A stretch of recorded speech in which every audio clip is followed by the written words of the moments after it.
Olá, muito boa noite, seja bem-vindo a mais uma live da Oliveira e Carvalho, Auditoria e Consultoria Tributária. Eu, José Carlos Carvalho, hoje vou estar recebendo aqui para nós conversarmos sobre morar nos Estados Unidos o doutor Bicalho. Doutor Bicalho, que é um advogado especialista em imigração e emigração, vai estar daqui a pouco com a gente aqui, tirando as dúvidas, né? O que precisa fazer para poder morar nos Estados Unidos, o passo a passo, se é fácil, se é difícil, quais são os deveres de casa, com quanto tempo de antecedência eu preciso me preparar para poder ingressar.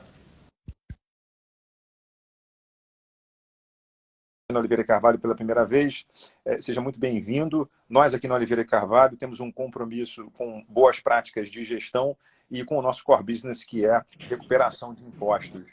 Então, a gente, de 15 em 15 dias, pelo menos, tem conteúdo relevante para compartilhar com a gente.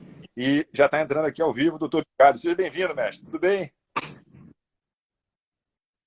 Olá, Zé Carlos. Prazer enorme falar contigo. Mais coisa boa. Rapaz, você sabe que a gente tem umas lives aqui de sucesso, né? Teve uma que a gente fez que bateu 258 mil visualizações. Foi uma live sobre recuperação de impostos, que é o que a gente faz aqui na Oliveira e Carvalho, sem milagre. E a tua live, cara, foi um sucesso, assim. A minha sensação é que a turma está pensando em sair mesmo do Brasil. Rapaz. Como é que tá? Você que cuida disso aí, é o teu dia a dia, tem muito pedido de visto. Carvalho, na verdade, depois das eleições, eu falo que eu nunca trabalhei tanto. Tá?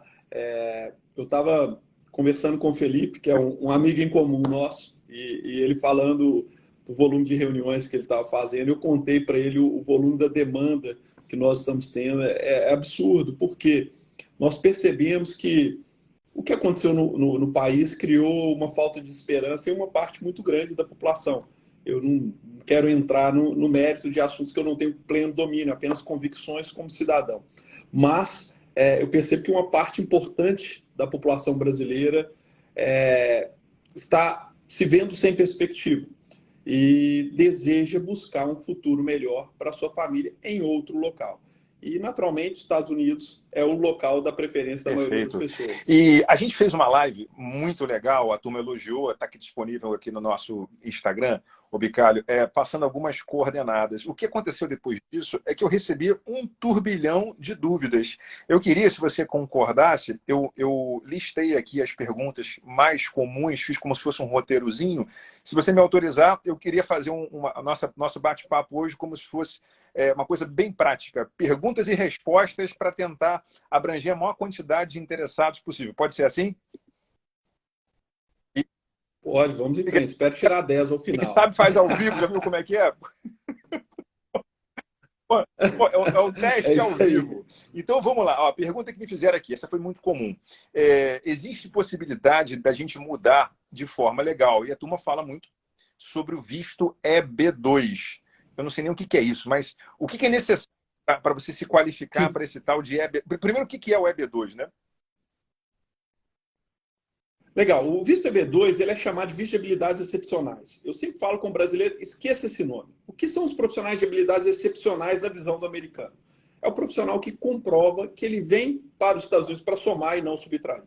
Então, em resumo, a história do EB2 que deve ser contada é você demonstrar que as suas experiências passadas te qualificam para os seus planos futuros. E nós temos que criar essa conexão. Por exemplo, o meu amigo Carvalho, ele é um excepcional contador. Eu demonstro a experiência dele e falo para a imigração os planos que ele possui nos Estados Unidos. Hipoteticamente, se você fosse um cliente meu.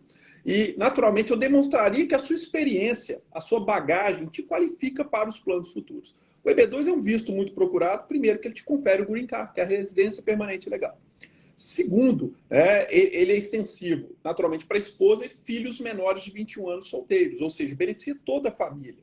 Você está um passo da cidadania. Então, profissionais que têm graduação, experiência, profissionais que têm mestrado, doutorado também se qualificam, e até profissionais sem formação superior, desde que comprove que tem uma bagagem profissional, um histórico que qualifica ele para os planos futuros nos Estados Unidos. por essa razão, apesar de ser um investimento importante que as pessoas fazem no processo de EB2, ele é muito mais barato que o visto investidor, onde você investe quase US$ 1 milhão, ou os vistos empresariais, que você tem que fazer um empreendimento, ter mão de obra. É um visto muito procurado e vem sendo, de fato, o perfil onde o bom brasileiro, o brasileiro que empreende, que trabalha, que tem sucesso na sua atividade. Os Estados Unidos, país bacana, país de oportunidade, o que ele não quer é gente sem qualificação. Se você vai para lá para somar, tá tudo certo, né? Exatamente, olha só, eu li uma estatística ontem que ano passado os Estados Unidos recebeu 3.400.000 imigrantes. Desse número, 2 milhões são de ilegais, 1.400.000 imigrantes legais. O que eu falo é o seguinte, o bom imigrante, os Estados Unidos quer, ele é o país mais aberto do mundo, ao contrário do que muitos falam. A grande questão é que os Estados Unidos são implacáveis com a imigração ilegal e não poderia deixar de ser. Se não tivesse controle, se ano passado, com todo esse controle, entraram 2 milhões de pessoas, imagino que seria sem um controle e uma política rígida imigratória. Você está abrindo oportunidades, quer dizer, porque a turma, quando pensava em habilidades excepcionais, pensava no Neymar jogando futebol, pensava no Da Vinci. Não é isso, né? Quer dizer, você comprou. Não é isso, mas isso é interessante porque existe um visto para essas pessoas. Eu falo que o EB2 é para quem está do meio para cima na pirâmide da sua profissão. Existe um visto que é para quem está no cume, realmente seria o Neymar, profissionais desse gabarito em suas respectivas áreas. Mas o EB2 não é isso. Apesar do nome ser habilidades excepcionais, é o nome que eles dão para profissionais que têm formação. Então, deixa eu dar um exemplo. Um profissional que é um contador ou um advogado que possui licença, tem diploma e vinculação à associação de classe, preencheu os requisitos básicos. Aí ele tem que comprovar os planos, que são planos que agregam valor para os Estados Unidos. O bom imigrante, a América quer. Existe um princípio dentro do direito imigratório americano que determina que a América quer a mão de obra qualificada e o conhecimento em território americano. Isso é a mola propulsora dessa economia. Cara, que legal. Deixa eu dar uma boa noite aqui, Bicário, também, cara. Tem um monte de gente aqui com a gente. A Ana está aqui com a gente. Moisés está aqui prestigiando. Edmundo, Eduardo, Renato, Nonata, Cristiane, Adriana. Muito obrigado. Janaína, Maria Elisete, Pablo, a Vivian, Andréia, Sandra, Milanese, Gabi está aqui com a gente. Rodrigo Branco, querido, o Arthur, Henrique, Bruna, Mário. Rapaz, tem gente pra caramba aqui. Muito obrigado a você que está aqui prestigiando o nosso bate-papo com a presença ilustre aqui do Bicário, explicando pra gente como é que faz para morar nos Estados Unidos. Eu vou continuar com a minha sequência de perguntas aqui. Se o meu pedido de EB2 for negado, eu perco o visto de turismo, caso eu tenha?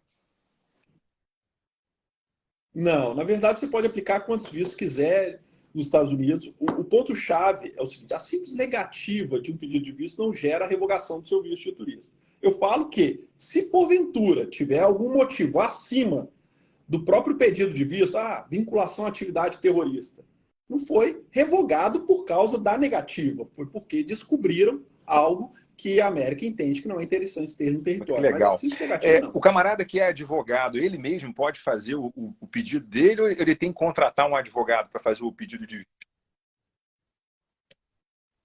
Zé Carlos, essa pergunta é ótima. Na verdade, no que diz respeito à imigração americana, qualquer um pode fazer o seu pedido de visto. O que eu falo é o seguinte, é mais ou menos como cortar o seu próprio cabelo. Você mesmo pode fazer isso. Eu tenho um amigo que se aventurou na época da pandemia, ele falou que ficou muito bom. Pelo menos quando eu vi ele por videoconferência, não tinha ficado tão legal, não. Mas agora, é arriscado, porque existe uma série de nuances legais que é muito importante que a pessoa conheça para que ela não entre numa aventura perigosa. Mas, tecnicamente, agora, aquilo, pode. Né, Bicário? Tá? Cara, cada um no seu quadrado, né? Assim, eu sou tributarista, quer dizer, eu não deveria, pelo menos, me aventurar em águas desconhecidas do ponto de vista... para você começar, ainda mais, quer dizer, poder contar com a experiência de quem faz isso o dia inteiro, você certamente tem muitas vitórias, deve ter um ou outro caso negado que serviu de aprendizagem, né? Qualquer profissional, o médico, quer dizer, poder contar com a experiência de um especialista, eu não, se é um sonho, acho que não faz sentido a pessoa se aventurar, né? Com certeza. Eu tenho uma política na Bicário. Eu não trabalho em casos de parentes. Eu delego isso a algum colega do escritório, porque eu entendo que toda situação profissional onde você envolve emoção você perde o discernimento para tomar racionalmente a melhor decisão. Então, os casos são da minha família, estão sob cuidado do meu escritório, não sou eu que conduzo. E, enfim, agora, isso é muito Bacana, pessoal, parabéns. né? Tem uma pergunta aqui. Sou empresário no Brasil e queria abrir um negócio nos Estados Unidos. É possível harmonia tributária entre os dois? Essa respondo eu. Né? Assim, então, o Brasil não tem acordo para evitar a bitributação com os Estados Unidos. Né? Então, a princípio, há de se fazer com cuidado, porque você tem uma série de princípios que norteiam a tributação. De maneira geral, a tributação acontece no local do fato gerador. Então, se você der causa, der origem a alguma coisa que faça incidir o imposto nos Estados Unidos, você tem que pagar nos Estados Unidos. Né? Se o fato gerador, né, a situação que cria o imposto acontecer no Brasil, você paga no Brasil. E em algumas situações você vai pagar duas vezes. Né? Então, é isso que tem que tomar cuidado, porque o Brasil tem acordo para evitar a bitributação com alguns países outros. Né? Por exemplo, com Portugal, você tem uma regra, mas com os Estados Unidos não tem. Teve um caso aqui no escritório de um colega, professor da Fundação Getúlio Vargas também, que é brasileiro, mas tem cidadania americana, né? E reside no Brasil. E ele professor, emitia lá as notas fiscais de serviço de aula, pagava aqui no Brasil, né, professor no Brasil, pagava, portanto, fato gerador no Brasil, pagava os impostos aqui no Brasil, tudo direitinho, e fazia a retirada dele de dividendos da empresa dele. Né? Emitiu nota fiscal, paga os impostos, o que sobra, tira o custo e bota no bolso como lucro, como dividendo. Por ser cidadão americano, o tio Sam, os Estados Unidos, falou: você, querido cidadão americano, pode pagar o imposto aqui também. E não tem acordo para evitar a bitributação. Né? Então, a gente conseguiu resolver a situação dele, né, porque havia uma brecha legal. De novo, né, aí a vantagem de você poder contar com um especialista, né, que aí você conhece alternativas que normalmente quem não é afeto ao tema não conhece. Mas, rapaz, deu um trabalho danado, mas deu para resolver. Vamos lá, Bicalho. Tive meu pedido de EB2 negado. Posso tentar novamente? Pode, é totalmente possível que você tente várias vezes. Eu falo o seguinte: a decisão do oficial de imigração, ela pode ser questionada, você pode pedir uma reconsideração, pode fazer apelação. Nós temos que fazer isso com muita responsabilidade, porque no Brasil é muito comum o advogado recorrer de tudo. E o escopo do recurso nos Estados Unidos ele é muito menor do que no Brasil. Então, na maioria das vezes, cada caso é um caso, obviamente, mas vou falar uma regra geral. Na maioria das vezes, vale a pena você rearticular o caso e começar do zero. E quando começa do zero, ele começa do zero de novo. Tá? Ele não está contaminado pela decisão anterior. Agora, você tem que naturalmente rearticular o caso, entender os pontos de fragilidade. Porque eu falo o seguinte, Zé Carlos, toda vez que você tem uma decisão negada, eu acho que você tem que ter muita humildade para ler a decisão e tentar tirar as lições. Na vida, ou você pode adotar uma medida, eu ganho ou aprendo. Ou você pode perder e não tirar as lições. Então, quando nós perdemos, eu sempre visto literalmente as sandálias da humildade e tento tirar as lições daquela decisão, porque ela pode me ajudar na nova propositura do caso, e até mesmo nos meus casos futuros. Não dá para você se sentir o dono da verdade. Algumas vezes, obviamente, você tem uma visão diferente do oficial, é natural, mas eu recomendo que qualquer pessoa que trabalhe de alguma maneira, tendo o seu trabalho julgado por outro, ter humildade a receber uma negativa e tentar transpor essa objeção no próximo pedido. Totalmente possível, tá? Muitos casos são Parabéns, muita aprovados em inteligência, segunda né? Eu nunca tentativa. perco, né? Eu ganho, eu aprendo, a frase maravilhosa, né, cara? Que É, legal. Fracassos que são deliciosos, né? Porque te exatamente. traz um potencial de putz, que bacana, parabéns. Sim, Pergunta: tem um nível técnico, tem possibilidade de obter green card? tem sim. Como eu te falei no início, né, existem casos de pessoas que sequer têm formação superior.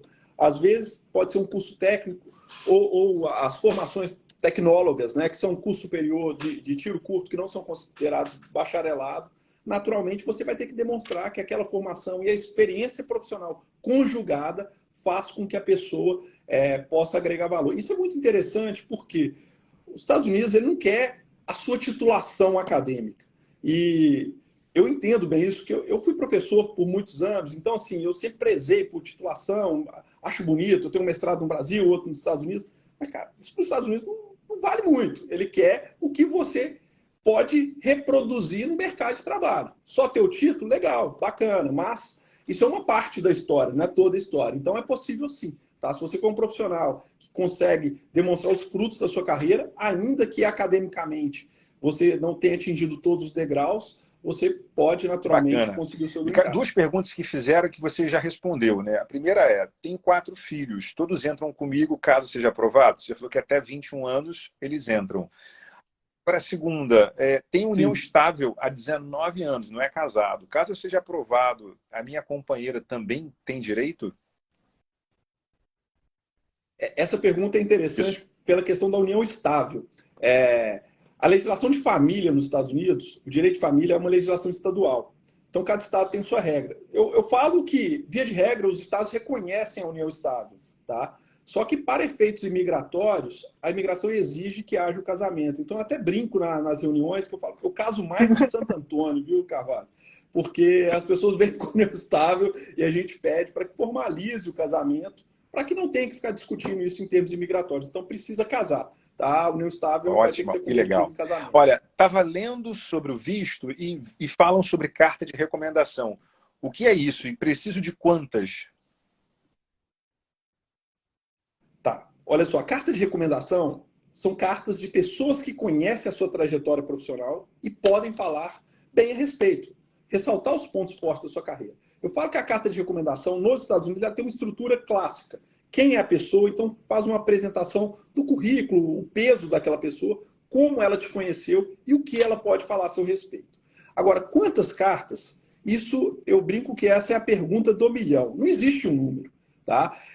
Agora, com 3, 4 boas cartas, você consegue fazer um bom caso. A gente preocupa muito mais com o conteúdo das cartas do que a quantidade das cartas. Não adianta ter 10, 20 cartas e cartas sem nenhum nível de profundidade. Mas, em linhas gerais, acredito que seja isso.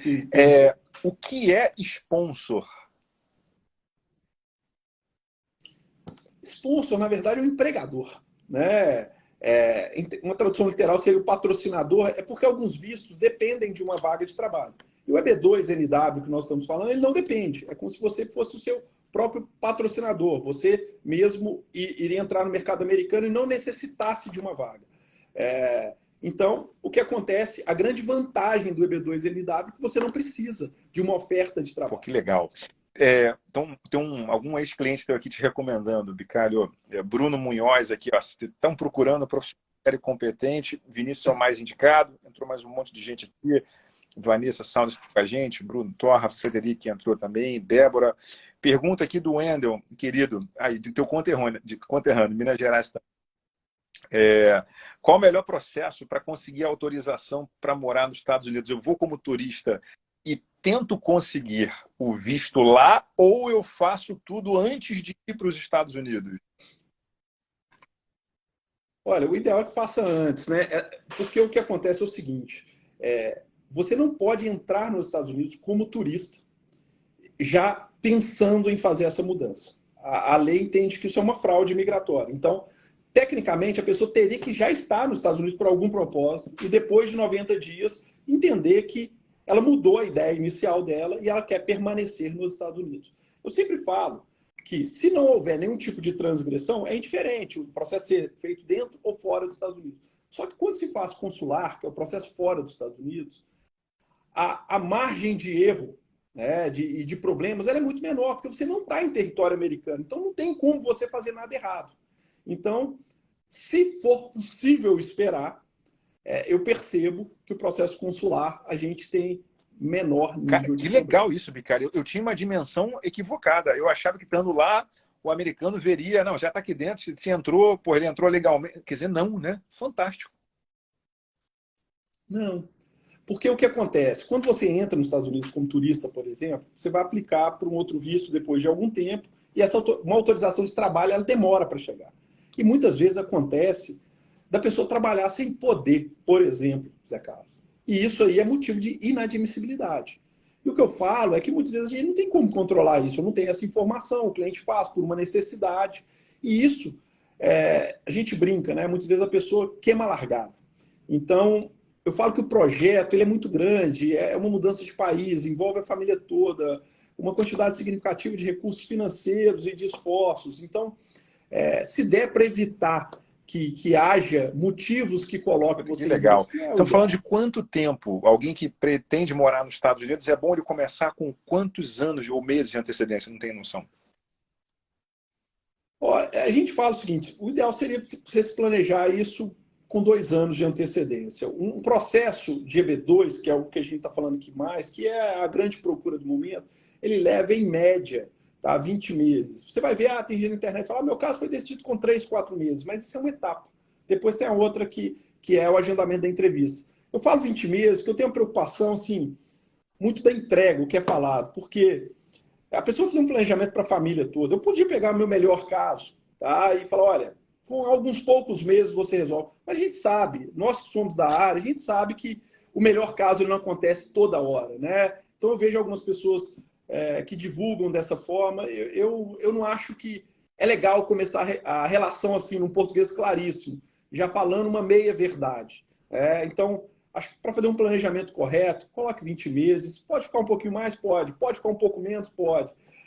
E eu falo o seguinte, acostumar com o que é melhor, com a coisa boa, é fácil para todo mundo. Agora, se planejar para mudar com 6 meses e depois ter que aguardar 20, aí sim se torna um problema. Que legal, show de muito maravilha. grave. Pô, o Bicalho, nota 10 até agora com louvor, hein, cara? Pô, vai passar aqui com grau máximo. A Vanessa aqui está perguntando se a live vai ficar gravada. Sim, vai estar disponível aqui no nosso Instagram. Acho que o cara deve disponibilizar no dele também. O Endo está agradecendo aqui a tua resposta. Mais uma pergunta. Sou funcionário público no Brasil. Consigo pedir o EB2? Quer dizer, bom, como funcionário público, você tem que ver a legislação federal, tem lá a 812, né, estadual e municipal. Você vai ter que pedir licença. Aí tem vários tipos de licença na lei que trata do servidor público, tem para tratamento de interesse particular, né, 2 anos, renovável por mais 2. Agora, do ponto de vista de vídeo, perdão aqui da redundância, né, o trocadilho, tem alguma complicação o fato de ser funcionário público e ver com maus olhos? Não. Não, nenhuma. O que acontece muito com frequência, Zé Carlos, a pessoa exercer uma carreira pública e ela está querendo ou se desligar, de fato, ou está aposentando. Então, a experiência no serviço público, ela também pode ser o suficiente para capacitar para os planos futuros aqui nos Estados Unidos. Então, é muito importante a gente, de fato, dissecar a carreira daquele profissional. Porque eu falo o seguinte, o EB2 não é um visto da profissão, ele é um visto da carreira. Vão ter profissionais da mesma profissão que vão ser aprovados e outros não. Então, a gente tem que, de fato, individualizar os méritos da sua carreira para que a gente faça um caso. Como tem estratégia, né, Ricardo? Muita estratégia. A gente teve um caso que eu citei recentemente, que eu achei ele fantástico, porque ele demonstra como a estratégia é importante. É de uma advogada trabalhista. E essa parte de estratégia, ela funciona bem em toda a profissão. E quando a gente contava a história, não é possível. Nos Estados Unidos mal existe direito do trabalho, né? Eu estou colocando entre aspas, porque não é igual no Brasil, não tem CLT, não tem uma série de direitos que nós estamos acostumados, como o FGTS. A relação é meramente contratual, ou seja, o que está no documento, estabeleceu, cumpriu, acabou. E as pessoas falam, não tem menor cabimento. E o caso dela foi vencido, sem pedido de evidências.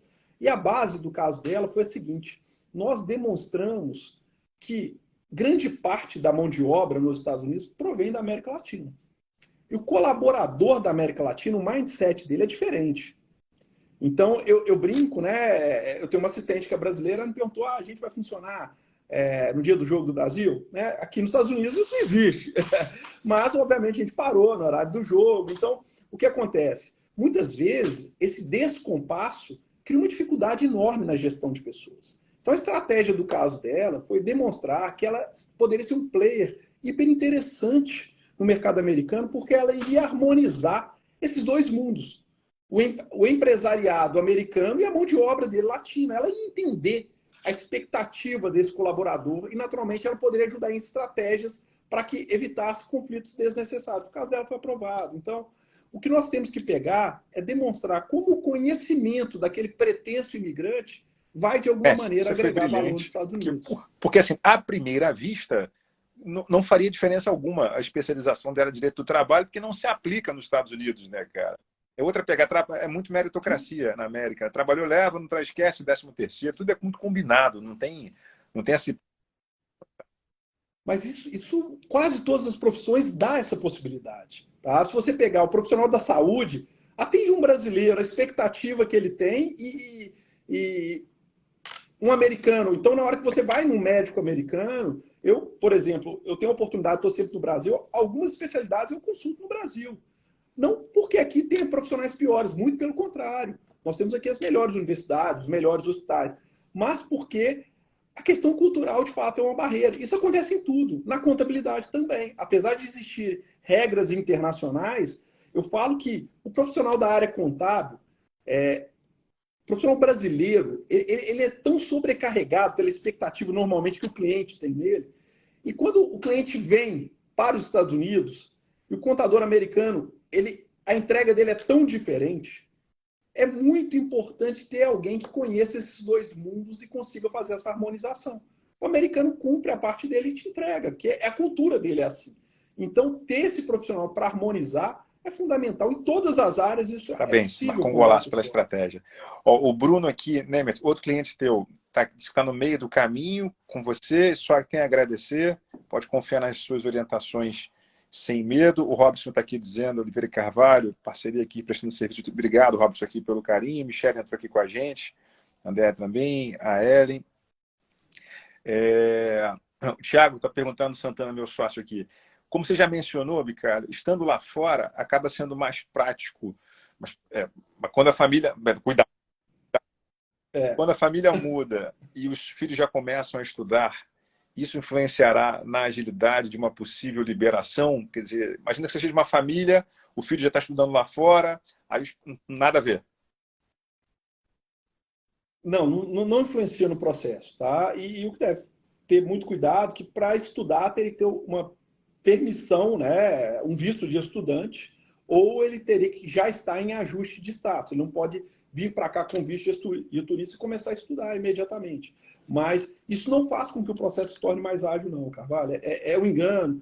Eu falo o seguinte, tem que tomar muito cuidado, porque muitas vezes algumas pessoas elas tentam falar o que o imigrante quer ouvir. E o que o imigrante quer é estar aqui rápido. Então, isso tem que tomar muito cuidado. Ó, eu recebi um aplauso que eu adorei, que é do meu filho, viu? Meu filho quer seguir meu caminho no direito, então é um aplauso que é importante para mim. Beijão, Gui.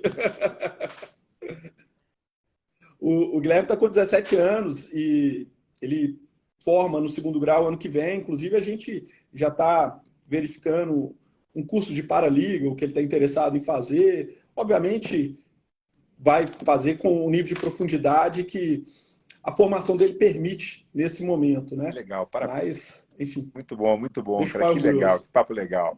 Mais uma pergunta, comandante. Ó, tenho cidadania europeia. É mais fácil para tentar a B2 ou makes no difference?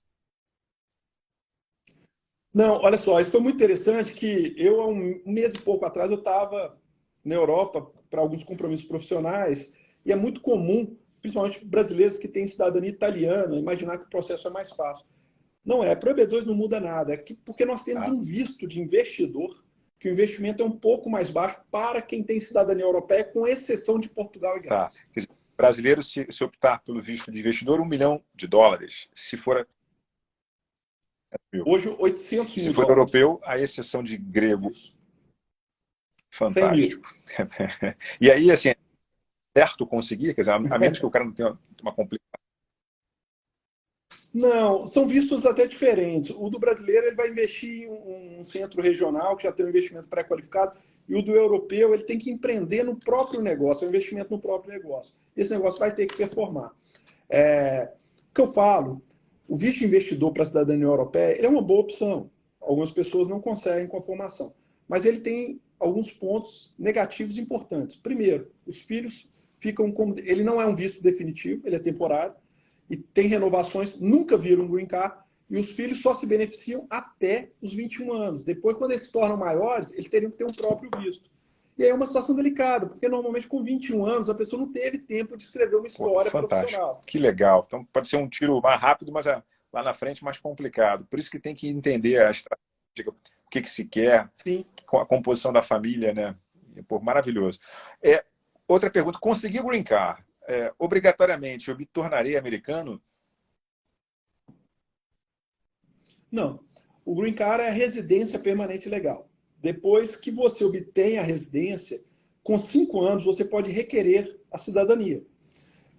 O Green Card ele é renovável a cada 10 anos, você paga uma taxa e comprovando a presença nos Estados Unidos, está resolvido. Tá? Agora, a cidadania te dá alguns direitos. Você passa a ter passaporte americano, você pode votar, né? Você não pode ser deportado em hipótese alguma. A única grande limitação que teria do americano, que é nato, né? Seria que você não pode se candidatar a presidente da República, mas eu acho que a maioria não se Que candidataria. legal, que legal. Mais uma, trabalho em uma empresa americana há 12 anos. Isso ajuda? Olha, ajuda, tá? Não é isso que vai aprovar o visto, mas o fato de trabalhar numa empresa americana faz com que a rastreabilidade seja mais fácil. Legal, né? perfeito. Quase acabando aqui, ó. Estou aposentado depois de trabalhar 30 anos. Seria possível pedir Green Card? Totalmente, totalmente possível. E essa questão das idades, ela é bem interessante, porque nos Estados Unidos as pessoas trabalham até a idade mais avançada. A gente percebe que o americano tem um certo prazer no trabalho. Eu vi que tem uma pergunta aqui do Wendel, ele está falando dos valores, 800 mil e 100 mil, esses valores são dos vistos de investidor, Wendel. 800 mil para o EB5, que é o visto de investidor que é possível para o brasileiro, e 100 mil estamos falando sempre em dólares, tá? Para o visto de investidor para países que têm tratado comercial com os Estados Unidos. Mas isso não tem nada a ver com o EB2, que é o visto que nós estamos falando, que não precisaria desses Fique claro, né? tá bom? Pergunta aqui legal. Sim. Meus filhos querem estudar nos Estados Unidos. Sou um empresário bem-sucedido, mas não quero morar lá, não. Não quero abandonar os meus negócios no Brasil. Eu posso ir e voltar quando quiser, sem conseguir o Green Card? Na verdade, o seguinte, se os seus filhos estiverem com visto de estudante, você pode entrar e sair com seu visto de turismo, negócio livremente. Agora, se você conseguiu o Green Card, o que acontece? Você, quando consegue o Green Card, você tem que comprovar que tem residência nos Estados Unidos. A residência não se dá só com a presença física. Ter conta bancária, ter lugar de moradia, declarar o imposto. É importante, Zé Carlos, que as pessoas imaginam que quando você tem um green card, você fica preso nos Estados Unidos. Não, é a mesma coisa que um brasileiro. Você pode sair do país livremente. A única exigência legal para quem tem um green card é que ele não fique mais de 12 meses fora dos Estados Unidos sem reportar. Agora, se você precisa durante o período da sua residência como portador de green card, ficar um período maior fora, existem procedimentos próprios que você informe isso para a imigração. Então, tem cliente que ele teve um projeto que ele teve que se ausentar 2 anos dos Estados Unidos. Ele informa para a imigração sem perder o status. Eu falo que, nos Estados Unidos, planejamento não é clichê de gestão. Aqui é o seguinte, errou, a pena vem. Então, assim, planejar é uma necessidade. Porque não tem muito perdão para pisada na bola. Então, vou precisar de ficar um tempo maior? Vou informar para a imigração, fazer corretamente. Você está colocando isso porque depois do Green Card, desde que você comunique, fica mais fácil. Mas durante o processo em que você ainda não tem Green Card, você tem que estar residindo aí e tem um período máximo que você pode ficar fora, não é isso? Se for consular, você pode ficar o tempo todo fora. Estando fora. E faz o processo fora. Se for via ajuste de status, você pediu para residir. Não existe um tempo, fiquei tantos meses, mas você vai ter que comprovar a condição de residente. Você pediu para, de fato, morar. A grande questão, e é onde tem a confusão, porque da data da entrada até a data da chegada da permissão de viagem é um período que você não pode sair. Então, esse período, eu falo que é um limbo jurídico, porque você pediu para morar e a documentação não chegou. Isso pode acontecer durante alguns bons meses. Então, é algo que a gente sempre é muito enfático com o cliente para ele se planejar, porque inconvenientes acontecem e você tem que estar disposto a administrar isso durante Agora, a pergunta aqui do filme. É claro que cada situação é uma situação e não dá para a gente generalizar. Você tem um processo muito bem estabelecido nos Estados Unidos, você tem o ser humano está ali no meio dele, cada situação é única. Mas se fosse para dar uma estatística sem compromisso, Ricardo, sei lá, de cada 100 pessoas que buscam um serviço qualificado, profissional, para obter o visto, o Green Card, o EB2, admitindo que a pessoa, na tua experiência, satisfaz os requisitos, estamos falando de cada 100, quantos dão certo, mais ou menos aí? Pois é. Não vou ficar em cima do muro e vou responder. A gente tem um percentual de sucesso de 80%. Eu canso de ver escritórios divulgando 99%. Eu acho Estranho. algo extremamente incorreto. Vou tentar usar uma palavra polida, porque só outro dia tem um escritório que ele faz muito marketing, divulga 99%. Eu atendi 2 casos negados. Eu falei, pô, será que esse cara atendeu 200? Eu fui o único advogado dos Estados Unidos que peguei 2 casos negados. Pô, a gente sabe que não é verdade, né? E assim, eu tenho eu sou muito contrário a esse tipo de divulgação porque eu acho que ele é nocivo. Por que ele é nocivo? Se eu te falo 99%, você vai falar, poxa, eu pago para o Vinícius, está resolvido. Né? Então, na hora que a gente passa 80%, que é um percentual real, tá? O nosso escritório é um escritório que faz um trabalho tailor-made, o cliente ele é atendido de fato por advogado, licenciado, não é consultor, atendente, como acontece em vários escritórios. Enfim, eu estou avisando para o cliente que o caso dele tem boas possibilidades, mas que eu preciso do comprometimento dele. O meu trabalho é uma parte importante, mas o comprometimento do cliente, fornecendo informações, documentos, é tão importante quanto. Então, essa informação de 99%, além de inverídica, ela é nociva para a relação advogado-cliente e para a saúde do caso. Então, um bom escritório vai ter 80%. Além disso, te confesso que não estão falando admitindo alguém que faz o dever de casa bem feito, fez o seu papel, juntou a documentação para comprovar aquilo que você vai usar como estratégia no processo, preparou-se com antecedência de 2 anos, dando certo, ele recebe, ele fora dos Estados Unidos, tá? Ele recebe o Green Card e já vai para lá com o Green Card, é isso? Ele recebe... Como é o procedimento, Zé Carlos? É bem interessante. Os Estados Unidos é muito moderno em algumas coisas, mas muito metódico em outras. Você vai receber um visto no passaporte, que é para a sua primeira entrada, e recebe um envelope lacrado. Você não pode abrir. Parece um filme. E você, na hora que chega, entrega no guichê da imigração. Aquele envelope estão as instruções para o cadastramento do Green Card. Ele vai ser cadastrado com a data da entrada. E algumas semanas depois, esse documento ele chegou na casa do cliente. No nosso escritório, nós temos o hábito de pedir que entregue aqui, porque o cliente pode estar fora, pode trocar de endereço, é uma forma de a gente evitar algum problema. E ele recebe tanto o Green Card quanto o número de seguro social, que é como se fosse um CPF americano. Nós entregamos para ele e ali ele já tem a possibilidade de exercer todos os atos da vida civil. E aí não tem esse papo de que tem que ficar... Recebeu o Green Card em casa, ele pode ficar 5 meses aí, pode ficar 7 meses. Pode. O que acontece? No ato da entrada, que faz o seu cadastramento, se você quiser, você passa pelo guichê, sai, compra a passagem e volta para o Brasil. Você precisa pisar para determinar a expedição do documento. Agora, o ponto importante é que você está adquirindo a residência americana. Então, você vai ter que exercer atos de residência, obrigações. Legal, fiscais, muito bacana. Comandante, cara, sua pergunta, suas respostas foram perfeitas, super esclarecedoras, que você ajudou a gente demais aqui, sabe aquelas coisas que a gente ouve muita história, né, cara? Se tem gente querendo vender serviço, você tem o curioso, né? Às vezes a experiência que um colega compartilha não se aplica ao seu caso, aí você toma aquilo como verdade. Então, você foi muito, muito preciso nas suas respostas aqui, cara. Super obrigado por esse bate-papo riquíssimo. Quem entrou depois aqui da live, ela vai ser disponibilizada agora aqui no nosso Instagram, então que fique como referência para você se organizar, morar lá fora. E, Bicalho, quem tiver interesse aí em conhecer um pouquinho mais do teu serviço, faz o quê?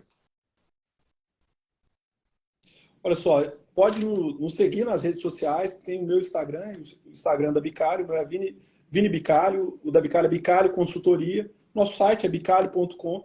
Qualquer dúvida, se quiser uma avaliação imigratória, nós fazemos uma avaliação do perfil sem ônus para o cliente. Eu queria agradecer, Zé Carlos. Adoro quando a gente tem a oportunidade de conversar, tanto aqui quanto pessoalmente. Poucas pessoas são tão objetivas e diretas e inteligentes como você. Então é um prazer estar aqui. Agradeço o carinho. Tá? Sucesso para você, que Deus te abençoe, que você continue ajudando muitas pessoas a realizarem o seu sonho de morar fora do Brasil. Deus te abençoe cada vez mais. Amém. Obrigado a você que ficou com a gente até agora. Desejo a você uma ótima semana, repleta de realizações. Deus te abençoe e a gente volta daqui a umas 2 semanas com um novo conteúdo relevante para você. Um abraço, tudo de bom. Fica com Deus. Um abraço, tchau, tchau, gente.